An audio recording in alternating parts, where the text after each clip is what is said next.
Professionals.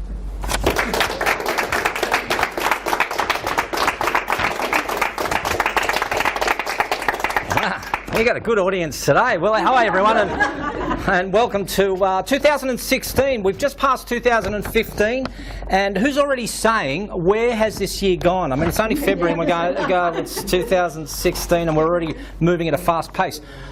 I'm Gerald Porshman, I'm the host of the Point TV, and you can probably see behind me I've got some a panel of experts. We're going to call them experts today, and these people are here to answer the burning questions that you may have when it comes to learning and development and training. So let me first introduce our panel that we have here today. We have Gabby Button over here, who is the co-founder of Achiever, and also is an award-winning facilitator. Please put your hands together for Gabby.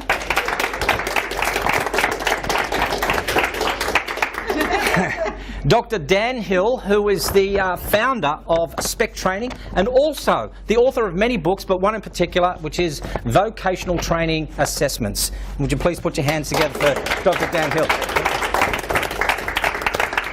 A lot of you may be familiar with this next person here. He's our our research director with the Institute of Learning Professionals. Please put your hands together for Jeffrey. And finally, she is a familiar face. She probably needs no introduction, so she's not going to get one. Would you please put your hands together for the owner of the Institute for Learning Professionals, Kerry Brox. I think what's really important here is that, as I said, this session is more about the people that are here. You've got some burning questions that you want to ask about, my training program, my L&D session. So I want to start with a question. I want to maybe ask Gabby the first question here. When do you think we will allow alcohol in training sessions? I think it should be our philosophy for 2016. Yeah, you think? I mean, what happened this year is a new trend. It's a nice, relaxed working environment. Let's face it, working with adults, we have a lot of baggage in the room. Yes. So much has changed over the years. I mean, you all must remember those days when you did that face-to-face training. Remember that sort of stuff that you did? Yeah. You did the one-on-ones, you did face-to-face. It was all good. Those are the great golden old days. But I think when it comes to nowadays, and we're talking about e-learning, and we've gone further than that, we've gone now blended learning, online learning, there's so much more. Jeff, can I ask you, with the research that you've done, do you think that there is a place for online learning only? No. Right, thank you. So, thanks for listening.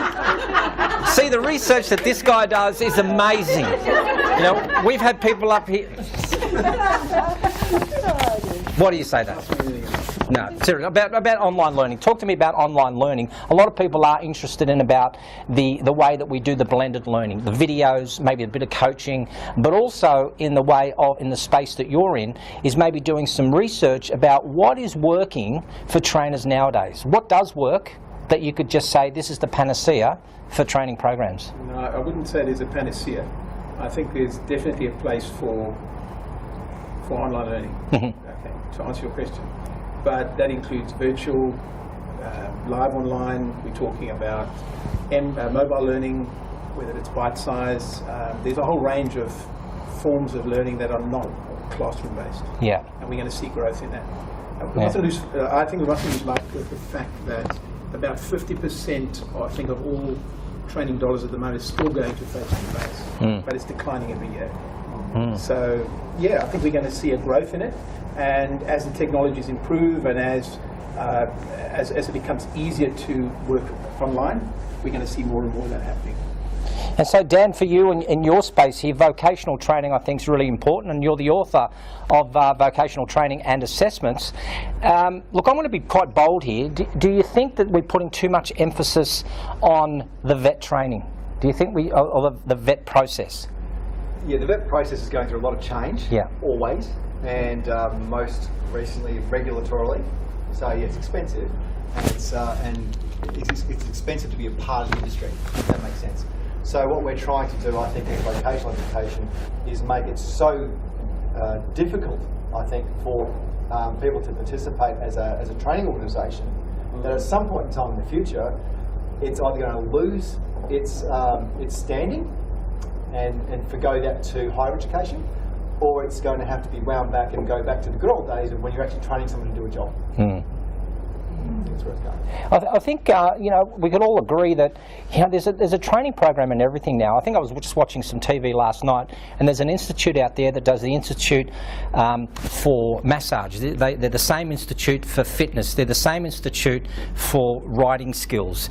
Do you think, Gabby, that I mean, you've got a great mobile app that helps people along the way once they finish their training program or coaching program, that it actually helps them achieve their coaching along the way, but keeps them, just describe that, it just keeps them accountable. Yeah. How does that work? So what is it called first, and how does it work? So the app is called Achieve It, but the concept from a training perspective, so it's to do with coaching in general and can be used across multiple sorts of coaching.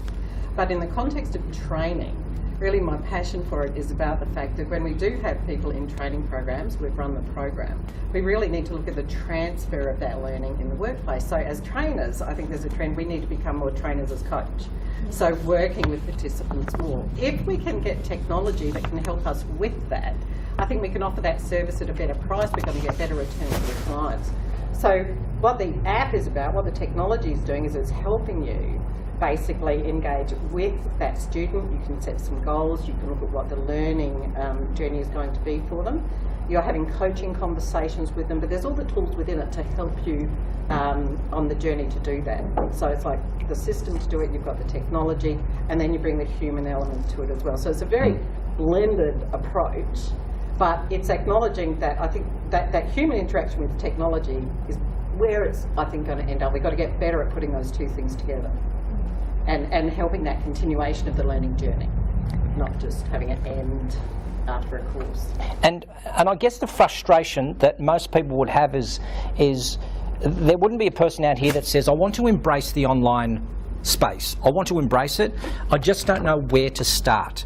It's difficult for me. I don't have the technology that we have here today, which I think is a great little forum that you can adapt and adopt into your own program, where you can say, hey, just watch this. These people are giving some helpful tips on what we're trying to achieve over the next couple of hours.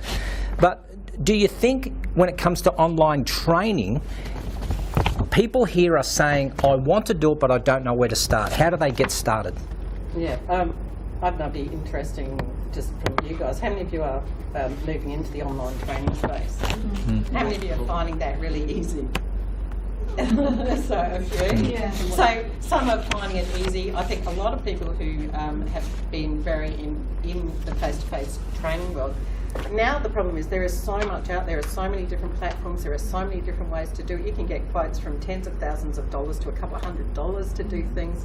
You can do incredibly professional videos. You can do them on your mobile phone. You can have formal assessment and interaction in them or not. I think there's just such plethora. It's how do we wind our way through this? And I know, I guess for me, it's really speaking with other trainers and colleagues and seeing what they're using, and that's what really I end up gravitating towards, the things that others have used and or recommended.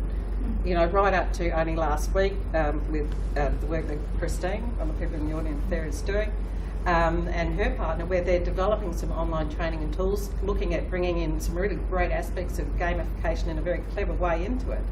And so just that conversation with them, I'm now going to go and have a look at what they're doing, see if there's an opportunity, to get involved in that or how we can use that. So I think word of mouth, looking at what others are doing, and for me, I think it's also about collaboration, talking more to other trainers, working more together, seeing what we can do. Because, like Jeff just said too, there isn't a panacea at the moment in this space. There is nothing really that can put their hand up, no one that can say, this is it, this is how it should be. I think we have to be innovative, we have to be clever, we have to work together, to continue to come up with different solutions, to create something that really facilitates the learning journey, but acknowledge technology is going to have to be a part of that. How do we do that? So, Kerry, I mean, as the owner of the Institute, what are your members saying? What are they asking for out there that you're saying we have to redevelop the way that we're doing our training programs? What is their burning questions that they call you up on a daily basis? It's basically, how do they do it? Like, how do I start?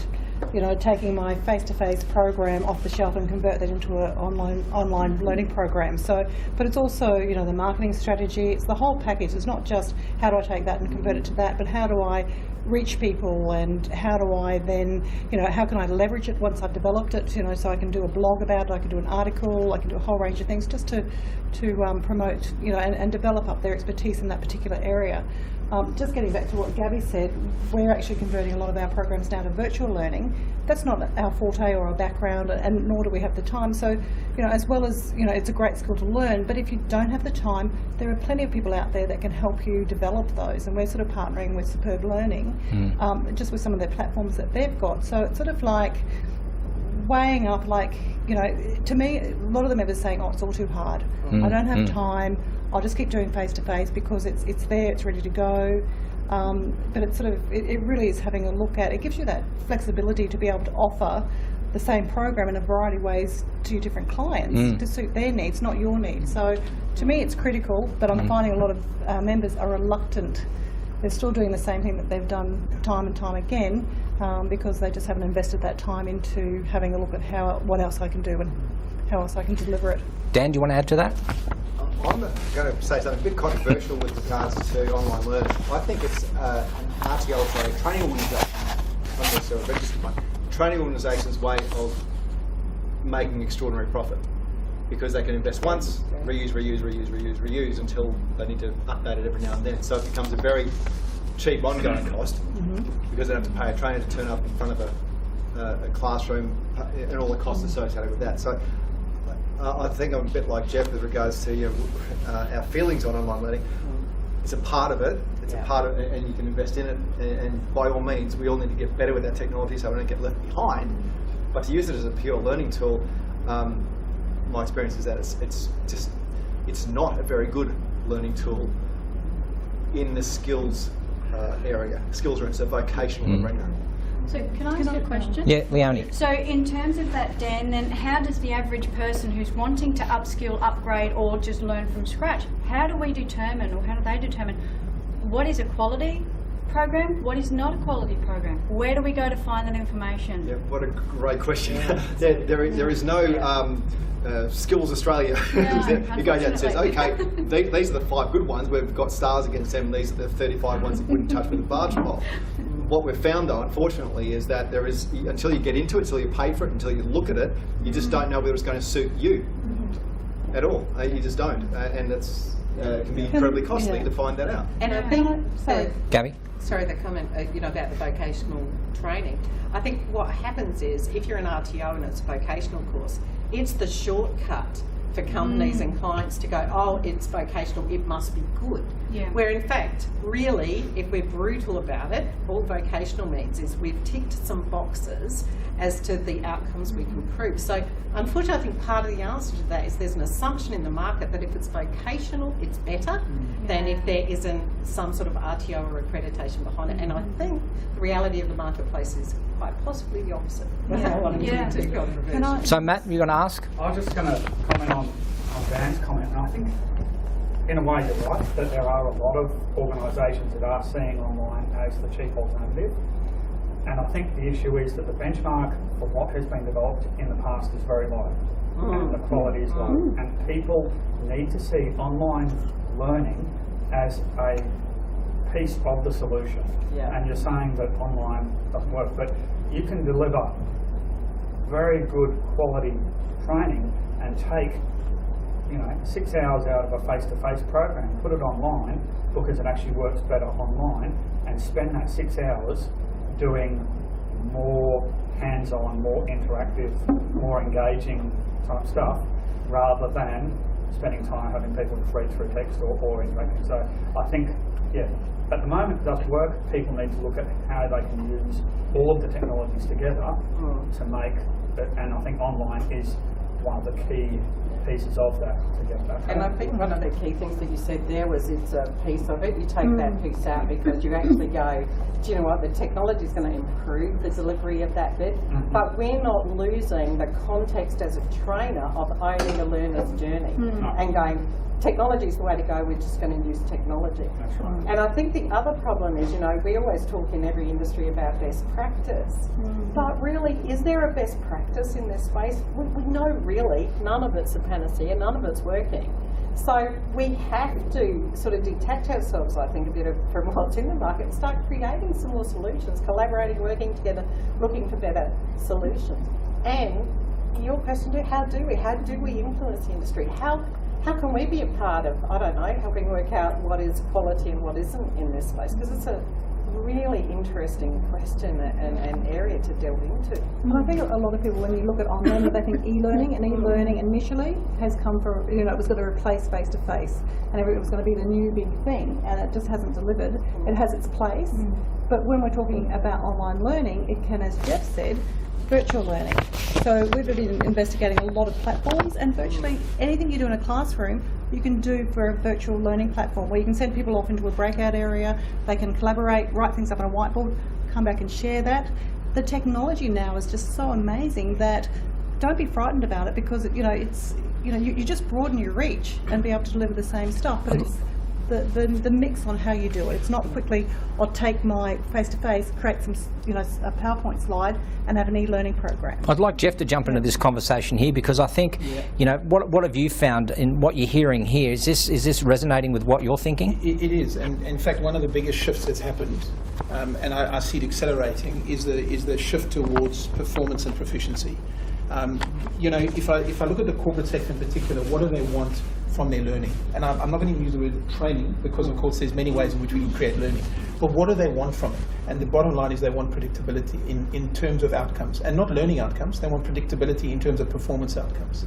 Now, you ask, well, how do you define a good program? Does it produce predictable performance outcomes for the client? However we define those performance outcomes. Now, one of the reasons that I think a lot of e-learning packages got a bad name is because they delivered learning, but didn't necessarily translate into performance outcomes. So, at the moment, I'm tracking something like 18 different software companies that are all producing solutions directed towards how do we influence behavior. And there's a whole heap of these technologies being developed right now as we speak. And I would suggest in the next 3 to 5 years, we're going to see a real proliferation of products hitting the market around behavior change. As I said, I'm following about 18 really interesting ones at the moment. And I think that's what's going to change the game for a lot of learning and development professionals. Because in the old days, it was simple. You went to a client, you sold a program, you went in and you delivered it face to face, and at the end of the program, you walked away knowing that if you had a good handle on it, that you did a good job, and everybody loved your presentation. Okay, and those days have gone. We can't do that anymore. And one of the key things that I think I'd like to highlight is the level of complexity has rocketed. Because now you come into the field, you don't need to, it's not just about delivering a program, it's do I deliver it online? Is it virtual? Is it e-learning? Is it m-learning? Is it bite-sized learning? What sort of combination am I going to use? And how do I blend it? And the blend has shifted. It's no longer just choosing a blend of media, it's blending across time.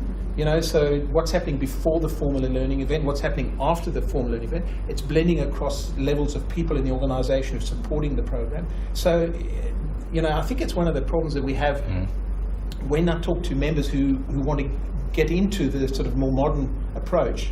They're confronted with this quantum leap in complexity, and that becomes the real challenge for them.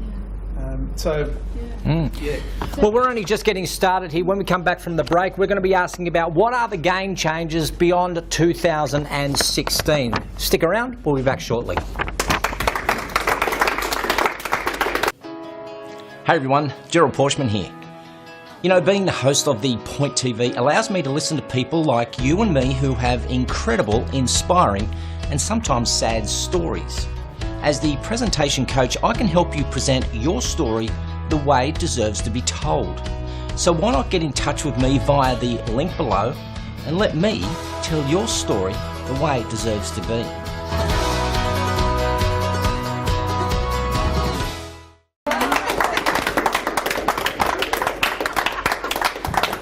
Welcome back to On the Learning Couch, where we're here with our esteemed panel of experts. And if you just joined us, well, you've been missing out a hell of a lot. So I would rewind about 7 minutes to get some of those juices flowing again. Now, just before the break, I had asked, what are some of the game changes that we'll be seeing beyond 2016? Gabby, what are your thoughts? Actually, just before I answer that, can I get back to something we were talking about earlier? Jeff, you were talking about the client, I guess, being more discerning and demanding more. But do you actually think the client is getting more sophisticated? Do you think they actually really care about the quality and the transfer of the learning? Or really, does a lot of the buyers just care about getting the training in? They don't measure performance after that anyhow. So, do you think they're changing, or are we trying to actually help change and improve our industry, and we've got to educate them? So I think it depends on who we define as the client. So when I go and talk to managers in organisations, they're very clear in their minds that they're not actually interested in learning. They really are only interested in, is it going to actually make a difference in the workplace? I think there are a lot of learning and development professionals who are lagging behind because they still, and I'm hesitant because I don't want to sort of take a big rod out and start bashing up learning and development, because there's enough of that happening around the place as far as training is concerned. But I think some people are battling to move forward away from the paradigm of focusing on learning towards focusing on performance. Yeah, my 2 cents is that in a corporate environment, if their learning and development specialist isn't putting some emphasis on return on investment, like performance, they shouldn't be in that role. And I haven't come across one who just does it for the sake of ticking the box. That's good. That's good to hear. Yeah. That is good to hear, and I think a lot of the times we do that, don't we? It's the box is there, it needs to be ticked. We tick the boxes off, but I like what you were saying, Jeff. What we're measuring now is that we're measuring behavioural change. Well, I'd even go further than that. Recently I was chatting to a client and I said, what is it that you want to see at the end of this program that will really satisfy you? What's going to make you happy? And I asked them about competence.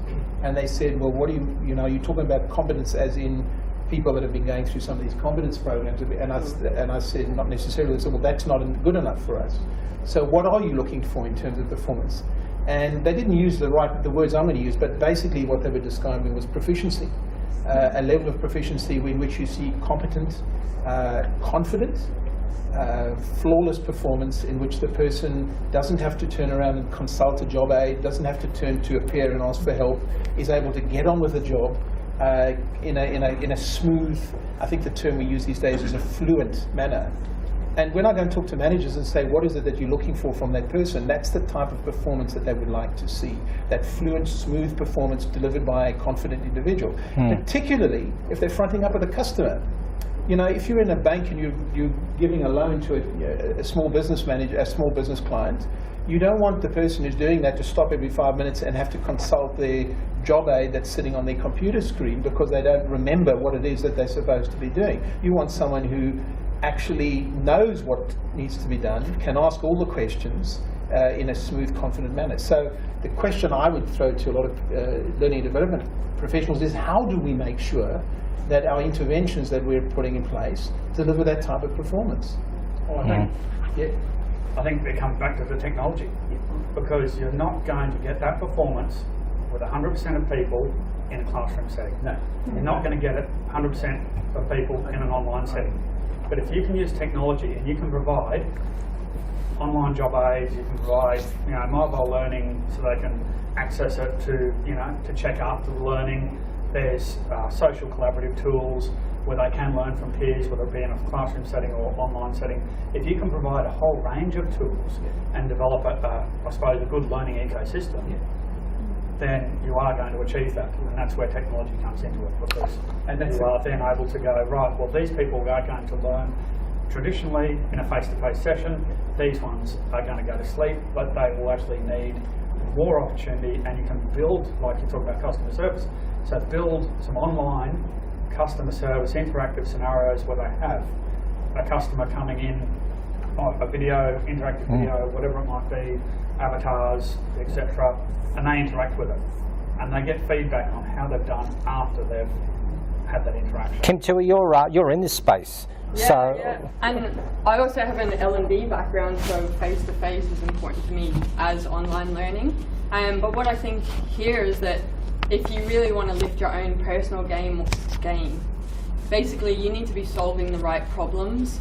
Anyone here could probably offer communication training or emotional intelligence, but does that actually solve the problem of the organisation? And I think that's a good point of difference, whether you're in face-to-face or e-learning or whatever it is if you're solving the right problem for your customer, they're going to want to come back because you can prove and show results from the things that you're doing with them. Isn't it? That too. Yeah. I've actually just been brought into a non-for-profit where they realised that they've got all these incredible, talented staff, but they weren't trusting their instincts and weren't trusting what they were able to achieve, and therefore weren't meeting their KPIs and therefore weren't meeting the outcomes of the client or the contract that was required. So the operations manager went, everything out of the box, I need to have someone in on the ground with them. So I've been working and coaching with those staff to reach those KPIs, but they were also mirroring their clients. So then I went out and started looking for national training organisations that could actually meet those needs, and those clients are actually clients who have mental health and disabilities. So they don't fit the box that there's being put out there for them, so they don't necessarily work effectively with online or face-to-face or sitting on a computer in a room. They need to be shown every little piece of that puzzle. So it's really, really important that we cover all of those aspects, not just one or the other. And yet, and now that their competencies are increasing to the point where they're now getting employment, which is changing their lives. See, and I think the real problem that I have, and I want somebody maybe to help answer this, is that look, I'm showing my age here because back in 1980 there was an organisation called ACHPA, which was the Australian Council for Health and Physical Education Australia, which meant that I was signed off and ticked off as an aerobics instructor, which means. Hence they laugh. This is a hypothetical. This is not a hypothetical. There's going to be pain coming her way. Point in fact here, there is actually a point to this. I was the human helicopter. Like, seriously, when you're talking about proficiency, I was okay in answering the questions that they needed answered so that I could go through and pass what it was to give me the certificate to be able to be a fitness instructor. My concern is that when you're talking about, don't laugh at me when I'm asking my question, directing at you, Matt, but when you're talking about online training, it doesn't mean, or online or digital or virtual, whatever it is that we're looking at this blended way, it doesn't mean that I'm still going to be proficient in the way that I do my job. It just means I can do it. So that's what scares me about the Institute of, let's call it massage or fitness or, or first aid. I've ticked the boxes. What I'm afraid of is that there's some person going to help me be a fitness guru who actually isn't very fit themselves, or doesn't have the skills or the proficiencies, what Jeff was talking about. So that's my concern, is that how do we get on top of that to ensure that what we're training for, in the word of training, are we training for change, behavioural change, or are we just saying, the person's here, we got their money, let them go, see you later.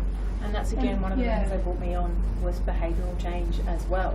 Right. And even though, background of, I've done training and assessment, but I used to do it for foster carers. And then we had to tick the box to say, yes, they're efficient in these modules that the government put forward, but then my job was to go out and monitor them to make sure they were actually able to completely continue consistently meeting the needs of those children under the training modules, which they then had to keep reviewing over and over and over and over again. How long have you been a foster carer trainer for? I was back then about 3 or 4 years.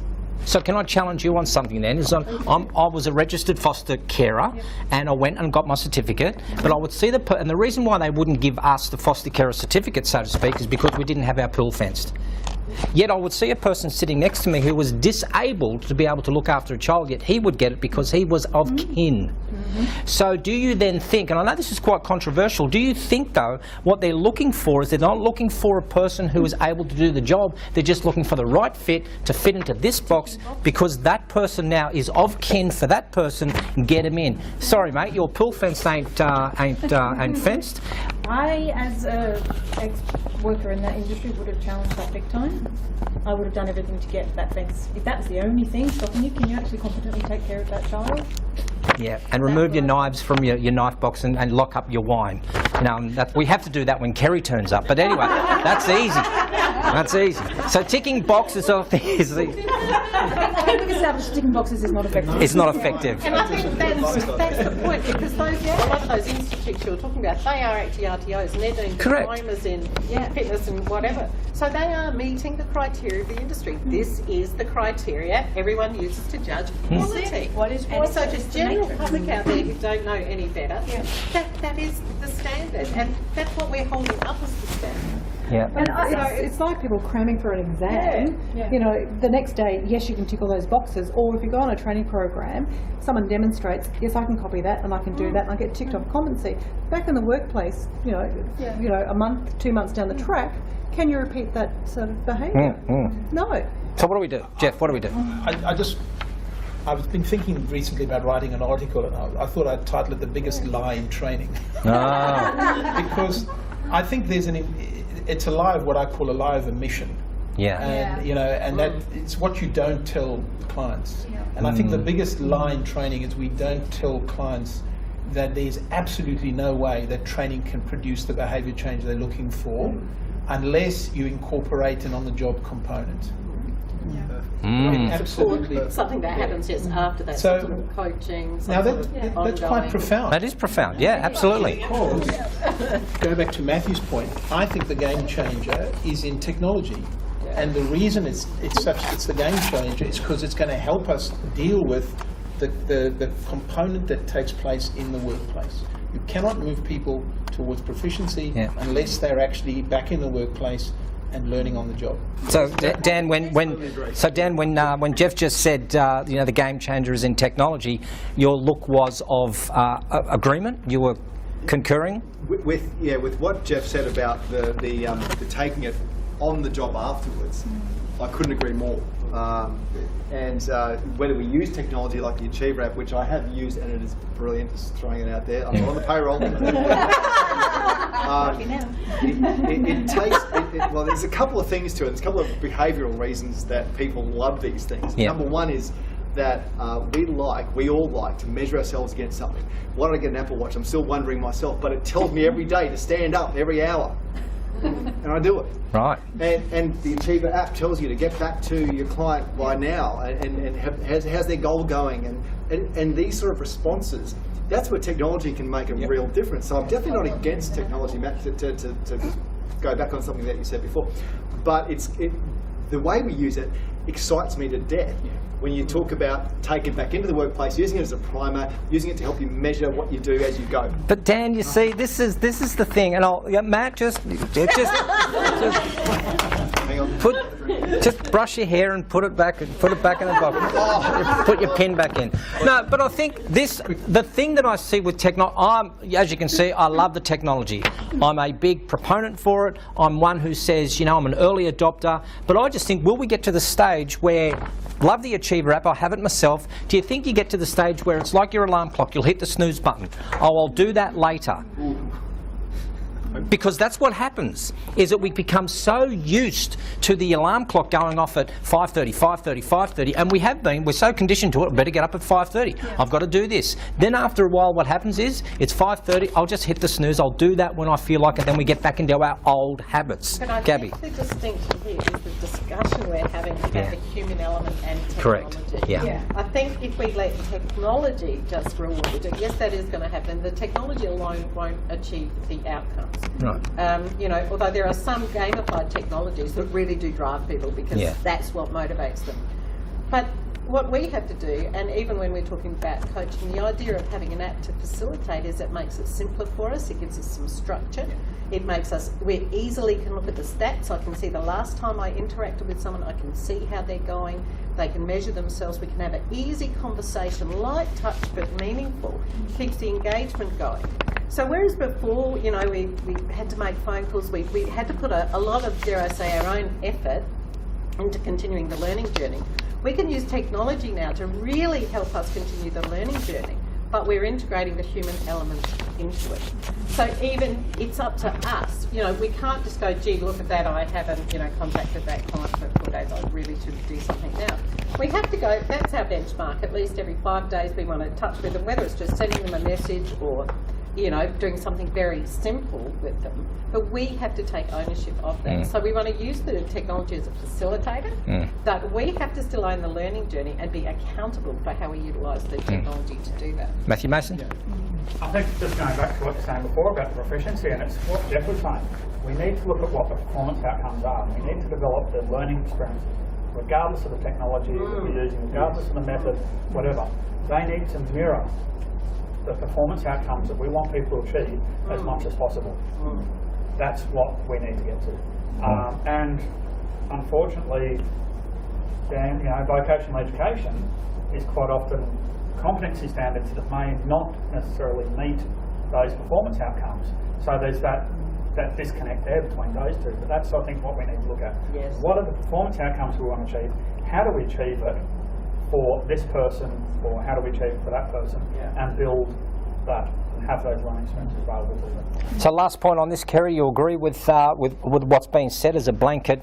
You know, I agree with what a lot of people are saying, but I've got some issue with certain points. No, I totally agree, because it's really about the learning journey, and it's going to be different from different people, from different organisations. So, you know, it's identifying what is the proficiency or what is the end goal that I want these people to be able to do.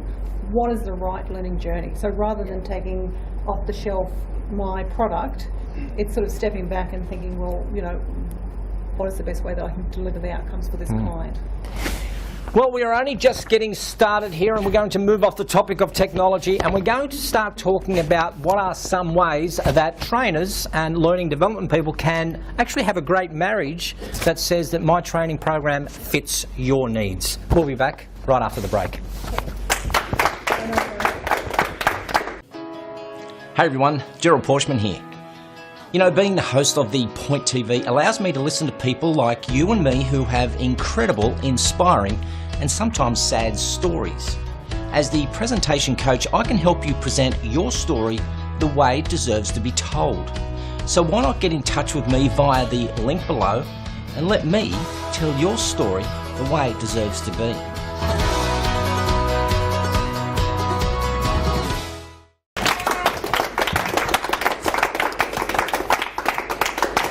What a fine panel of guests, but even a finer panel of audience members. Here. While they drink alcohol. It's allowed now. It's 2016. Exactly. Actually, that's the new policy that's just been implemented. One of the conversations that we've had just during the break was around learning styles, and apparently there's been a bit of research and an article written about debunking the old ways that we used to just employ or even have people focused on learning styles and how they learn. So, Jeff, I think you're the best person to ask here. Is there some great revelation that we should be knowing about this debunking of learning styles? Yeah, it's almost worthy of a whole session in its own right. So, because there's so much been written about it recently, but I think the best way I can describe it is keep it really simple. We need to first of all accept the distinction between learning styles and learning preferences. So all learners have learning preferences. I once had a learner who was attending one of my workshops and got up and started pacing backwards and forwards in the room, and when I asked why that was happening, said that they learned best when they were moving. That's just a learning preference. You know, so whether they like sitting next to the window or whatever it is, these are just learning preferences. They may or may not make any real difference to the learning process at all, but every learner has some learning preference. Learning styles are really nothing more than models that we've created to try and capture and describe learning preferences that are related to how that information is received. Is it received, you know, through visually, through the ears? You know, is it how? And so those models are trying to capture usually in 3 or 4 different styles or 5 styles, depending on the model, what those learning preferences look like. The research seems to point quite conclusively now towards the fact that when you are designing learning, and that's important, when you're designing instruction, you should not design for specific learning styles, okay? Because it has been shown not to make any significant difference at all to the learning outcomes. So then the question is, what should you design for? And the answer to that is you should design for the type of content that you're dealing with. So if somebody has to learn a concept, there are specific ways of cognitively of processing information that is better suited to learning concepts. If you're learning a physical skill, there are different things that need to happen for learning a physical skill that involves repetition and use of the muscles. If you're learning principles, procedures, troubleshooting, in other words, it's the type of content that dictates the methods that we should be using cognitively. Okay. When we get caught up on learning styles, it's a diversion, and we get caught up trying to satisfy different learning preferences. Now, of course, what makes it even more obvious is the fact that there are, at last count, well over 100 different models of learning styles. So then the question is, well, which model would you use? You know, and of course, a lot of the models don't even cover all the learning preferences anyway. So the most well-known model, I'll just finish off with that, is the VAK model, the visual auditory kinesthetic. Of course, if you want to learn about wine tasting, that becomes problematic, doesn't it? On the end, VACOG. Yes. Olfactory and gustatory. Just to get back to the drinking. I probably want to ask, maybe just do a bit quick poll. How long have you been in the L&D space, Gabby?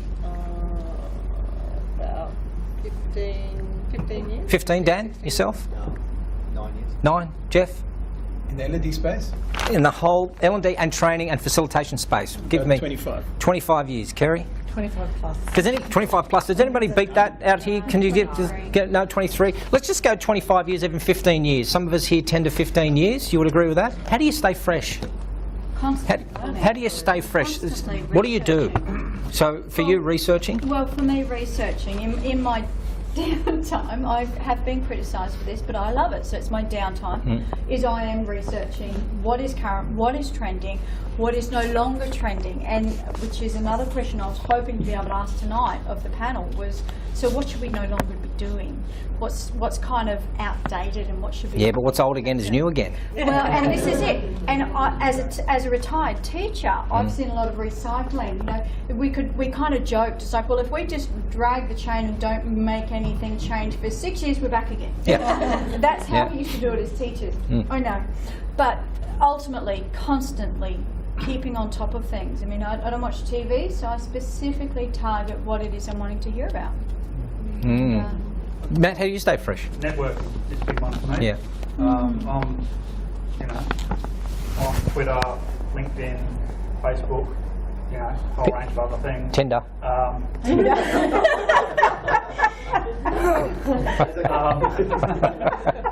But I'm also one of the co-organisers, or Brisbane co-organiser for the organisation Third Place. Right. That's the Newcastle organiser, and we've also got people from Sydney, Melbourne, Perth, Canberra, and yeah, we're a network of people. We get together on Twitter once a month and we talk about L&D stuff, and we just share information. We get on, you know, outside of that as well. We just share information, and that the network that we've got, and the amount of people that I've met as well through that network is quite interesting. And it's not just been from the learning, but also from the business side. Karen Schmidt, can I ask you? You're from Let's Grow. Are you excited about what's happening in the whole learning training space? Look, I'm a lifelong learner. I'm very curious. I love learning new things all the time, and I think for me too, it's about remembering what it's like to be a beginner. And that's why one of the things I love doing in my spare time, as I know a lot of you here know, is that I do ballroom dancing.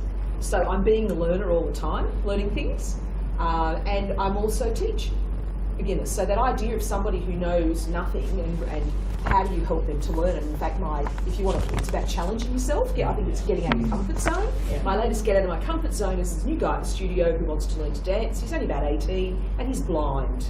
So I'm teaching a blind man how to dance, and he's got a really nice dog too.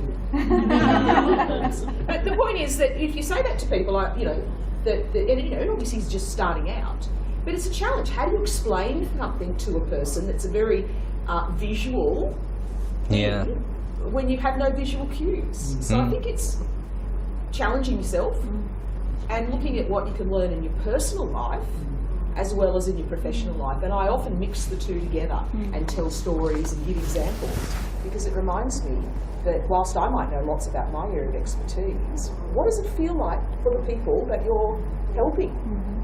And interesting, one of the best bits of advice I was given when I was doing some study with an amazing lady called Dr. Stephanie Burns was that as trainers, one of the best ways we can keep ourselves, at the top of our game is we have to find things that actually scare us to learn. And the reason is we get so used to training, we get so used to being training environments, it's not a threatening environment for us. We forget the fear that many people come into our training rooms or our courses with.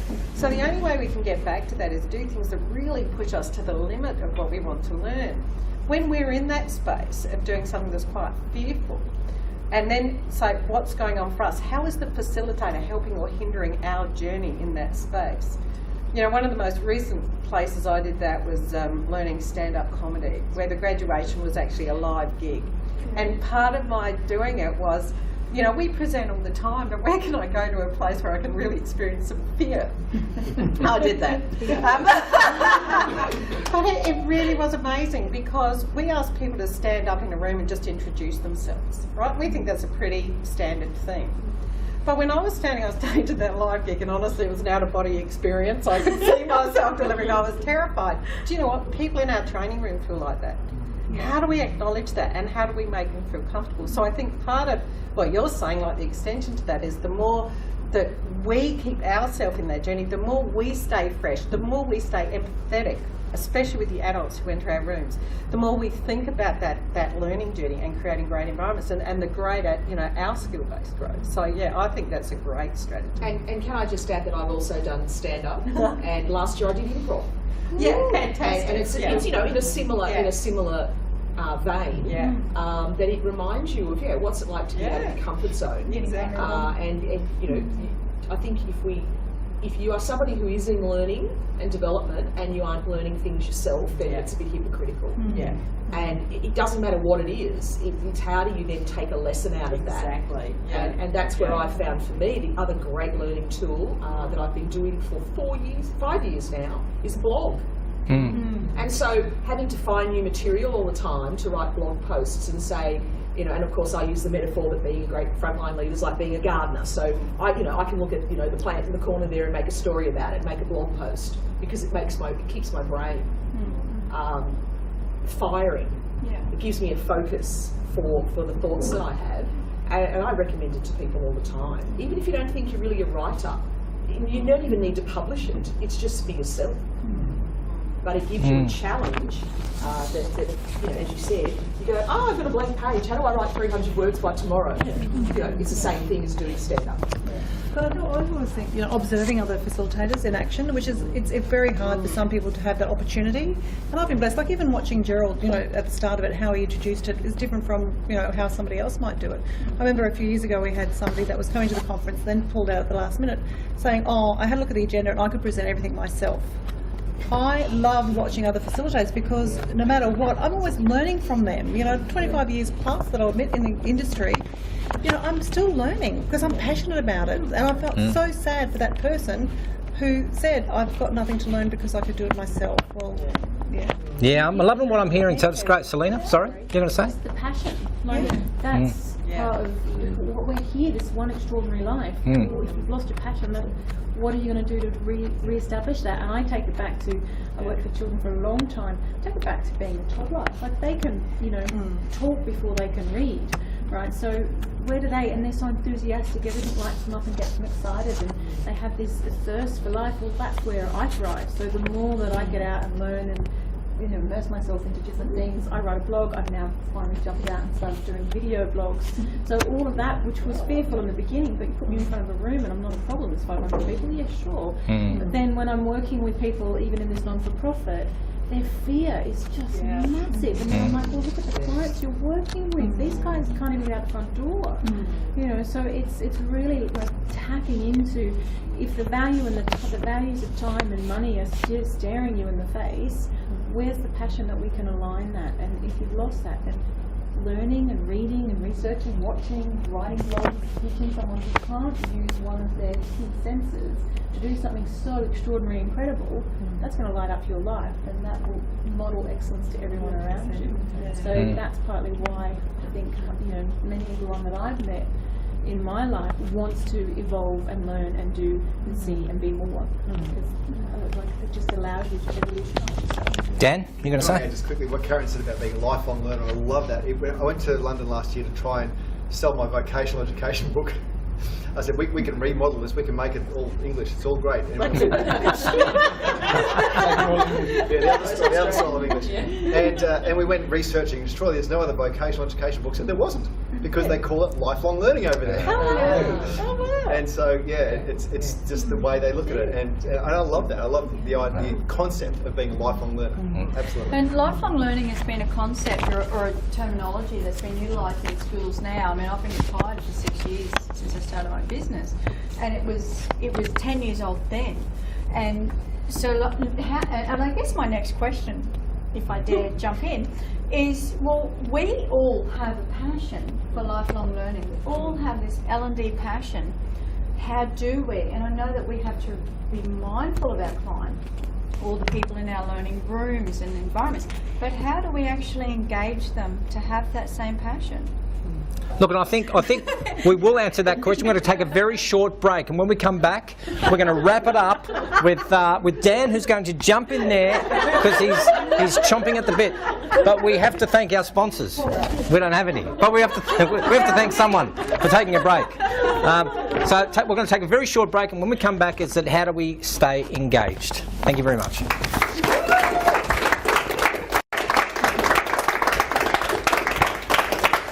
Welcome back. Well, if you have just joined us, bad luck. You have missed out on so much because Dan, you probably see Dan in the background, he's chomping at the bit to ask or answer the question that Leonie, one of our guests, was asking about engagement. So, Dan, take the floor and wrap us up with answering Leonie's burning question and concern. I was just reading an HBR article from like 2014 today, and so when you said that, I thought, oh my goodness, I've heard that they said, unfortunately, in organisations for that learning to actually take place, a cultural change has to happen. Like we will go in there as learning practitioners, we'll try to teach something, and unless there's a cultural change to want to learn something internally, it just doesn't pass through. And I thought, well, that sounds so obvious, but we don't do that. We go in there and we try to train, or we try to teach or change behaviour or whatever you want to call it, but unless the people engaged want to learn, they're just sitting there blank, and that was just the highlight of this article. So it's more about, before you even go there, finding out how to change the culture of the people who are going to attend the training to say, okay, actually I want to learn something new. And until they do that, it's almost a waste of money and time. But isn't it similar to like the buying process? Is that you might not want to buy those pair of shoes or that outfit, but the role of the salesperson is to create that need. So even though that person doesn't want to attend the training session, wouldn't you say then it's our job as facilitators maybe to create a need that they now need it? But it could be the manager, sorry. I was going to say the manager could have been sold the program and the person's been said, you go to this program, I've got no idea why you're there. And you're sitting there. So there's a whole range of things that, Yeah, that's the best facilitator. The best facilitator might try their hardest to get the person motivated to want to learn. But if as Kerry just said, if the person hasn't been told what they're even there for, it can be really hard, to say the least. Or if they're just told to go. But it also comes back to, this might sound a bit controversial, but I think training should always be the last choice. I mean, we should explore every other option first. You know, maybe there's a motivation issue. Maybe they don't have the right computer equipment. You know, it's the old performance analysis stuff. And if there is if there's a learning need, then maybe that learning need can be met in some way that doesn't involve training. Because training is expensive. If we're going to do it right, we must do it right. And I think it's absolutely vital, because otherwise we end up exactly with what Dan is describing. You know. Okay, we're running short out of time, so Gabby, give me your one piece of nugget that you would like to share with the group around what we should be doing or not doing from 2016 beyond in whatever the learning and development space is. For me, I mean, it's pretty much what we've been talking about. I think one is we've got to explore technology, but let's not look out there to know how to use it. Let's, research it, and let's innovate. Let's own the learning journey, and let's integrate it in new ways, not to look for someone else for the answer. But the other thing I'd say is almost the exact opposite. Now more than ever, we need to be great trainers. We need to be able to engage people in the classroom. We need to be at the top of our game. When we get people in a room like that, we need the tools to make it relevant to them. But beyond that, we've got to be great trainers. We want people still to come to training rooms. And we're the ones who are going to do that. So we have to be at the top of our game. More than ever, we need to identify the professional development. We need to stay on that learning journey and be great facilitators. So I think it's a bit of kind of a two-edged sword, really. Dan? That's what we do. That was really good. That's it. I think, almost ditto. I think for 2016, purely as technologies like the Achiever app and other technologies come out in virtual reality, is that as trainers, we look at ways of integrating that into our post-training follow-up somehow. Absolutely. I think that's the big thing. Jeff? Ditto. I was trying to think of something that would be really positive to finish off with. I would like to suggest to learning development people, particularly if you're involved in training, because training's come up quite often, and I like to always acknowledge that there's so many other ways of creating learning, that we need to see ourselves as artists. We have to weave together a tapestry that consists of multiple technologies today, that inevitably produces a final product that is exactly what the client is looking for. It's not that simple anymore. We have to be able to get all these colours and paints and put that picture together, and it involves different technologies for what happens before people come to a learning event, what happens during the learning event, what happens after the learning event, so that at the end of the day, that tapestry that we've woven together I guess it's just what the client wants, and so we really are artists, more so than I think we've ever been at any other stage of our careers. Kerry? I think we're all saying virtually the same thing. Like mine is like getting back to that proficiency, is sort of like focusing on what the need is within the client's workplace, and thinking about the journey. So if we've only got one egg, which is our face-to-face training, we're limited to what we can do. So it's sort of like, for me as a trainer or a learning development professional, is what can I put in my basket? What is the different ways so that I can focus on the learning journey? Which is the best learning journey that I can provide for this client that is going to achieve the outcomes that they want? If I've only got one thing in my basket, which is face-to-face training, I'm making a disservice to that client. If I have a basket full, I have a choice, and I can then choose which is going to be the best one to achieve that outcome. So that'll be my sort of word of wisdom, is to develop. It is scary. E-learning, it's online learning. A lot of people are avoiding it. It's this year, take that step, because if you don't, you're going to be left behind, because clients, from what I hear, are wanting innovative solutions to their needs. We've had so much. You've had your turn. We could just go on and on and on. We have had so much inspiration and a lot of information that has been displayed here tonight. And the one thing I think for me, from what I've heard, is a lot of learning that's been going on here. I love the parts about doing something out of your comfort zone. So I think Gabby mentioned that she did some stand-up comedy. I think, Karen, you mentioned about doing a blog. So I think for myself, I'm going to put it out there. We're going to change now on the learning couch to on the nudist couch. So if you would like to join us at our next session for On the Nudist Couch, we would love to see you there. And it'll be the raw truth. Everything will be all about the naked trainer. The naked truth. Yeah, I can carry on. The vision of you and leotards was bad enough. What's wrong with that? Yeah, that's right. All right. Will you please put your hands together for our wonderful guests, Kerry Brox, Jeff Ripp, Dr. Dan Hill, and Gabby Button.